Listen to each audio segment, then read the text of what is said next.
Bagong lahat, nasa Pilipinas pa lang ngayon si Anthony Edwards. Saktong-sakto, maulan at malamig. Sana makaiwan ng panggilas. So ito naman yung mga NBA player duo na nagkaroon ng breakup since 2016.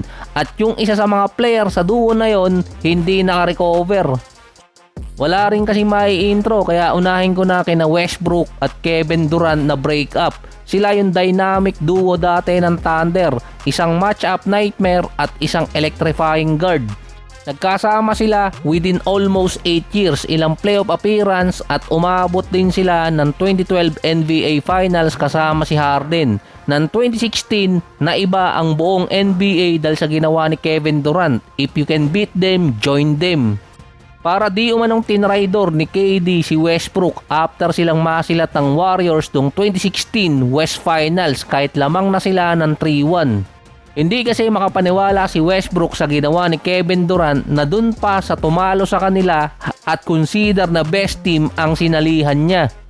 Nung time na lumipat kasi si KD, wala pang masyadong restriction ang mga team pagdating sa tax apron na hindi tumagal, dumagdag din ang rule na yon para makaiwas ang ibang mga team sa ginawa ni KD. Easy championship para kay Kevin Durant ng 2017 at 18. Nakapasok ulit sila ng finals noong 2019 kaso dito na injured si KD. Si Russell Westbrook naman mula nang umalis si Kevin Durant parang naging villain ang datingan kahit pa naging triple-double machine siya at kahit nanalo ng MVP noong 2017 si Westbrook. Marami mga teams ang halos umiiwas kay Westbrook sa late stage ng kanyang karir. Based pa sa mga write-ups parang naging tampulan ng sisi si Westbrook since umalis si KD. Mula kasi 2017 season until mag-retire itong si Westbrook, 2 beses or 3 beses pa lang si Westbrook nakakaalis ng first round. After din ng stint niya sa Thunder, every other year para siyang naaalis or nalilipat ng team, lalo na sa contract year na pinirmahan niya na supermax contract. Kada taon nun, ibang team ang napupuntahan ni Westbrook. Lalo pa siyang nabaon nung lumipat siya ng Lakers kasi ginawa siyang scapegoat. Sinabi rin naman ni Westbrook na wala talaga siyang sama ng loob kay Kevin Durant nun at parang pinalakas lang ng media. Si Kevin Durant naman kahit easy win nung lumipat ng Golden State, hindi niya maulit nung umalis naman siya ng Warriors. Hindi rin siya makaalis sa shadow ni Steph. Nasa retirement age na rin si KD at hindi pa ulit siya umaabot kahit conference finals man lang after ng stint niya sa Golden State. Yung ginawa ni KD kay Westbrook, ginawa din sa kanya ni Harden nung magkakasama sila sa Nets. Si KD ang halos nag-request na mapunta itong si Harden sa Brooklyn. Pumirma agad nun ng extension si Kevin Durant. Isang season pa lang siyang nakakalaro at kakabalik pa lang niya ng injury dahil may eligibility agad nun si KD. Umasa si Kevin Durant na pipirma din si Harden kaso siya ang unang umalis sa trio ng Brooklyn dahil sa issue na rin ng team. Parang doon nakarma si KD. Sunod-sunod ang nangyari sa kanyang halos hindi maganda at halos lumilipat siya ng team. Mula sa pagitan ni Harden, Kevin Durant, tanging si Westbrook lang sa tatlo ang hindi nang iwan sa team niya. Siya ang iniiwan or pinaalis kahit yung sa Thunder sinabing nag-move on na kasi yung OKC.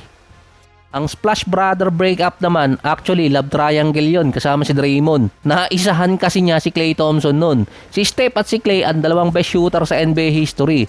Kaya nung prime nila, naging dominante talaga yung Golden State. Part pa rin naman si Klay ng 4 championship ng Warriors kaso noong 2024 off-season umalis si Klay sa Golden State dahil di umano sa contract dispute. Inopera ng Warriors ng 50 million sa loob ng 2 taon. Mas pinili ni Klay ang mababang kontrata sa Dallas dahil gusto rin ni Klay na sumama sa contender na team at sa isang pogi, si Luka. Kaso ang nangyari sa unang taon pa lang niya dito sa Dallas, naiwan siya sa ere. Na-trade si Luka, na-injured naman si Kyrie. Bumaba na rin kasi ang laro ni Klay noon bago siya umalis ng Golden State. Hindi rin naman siyang willing makuha yung 6-man position kasi ang nilalagay na noon si Golden Child, si Brandon Podziemski. Gusto kasing ipalit si Golden Child sa starting unit para dito kay Klay Thompson na tinurong isa sa dahilan o rason itong si Brandon Podziemski kung bakit talaga umalis si Klay Thompson.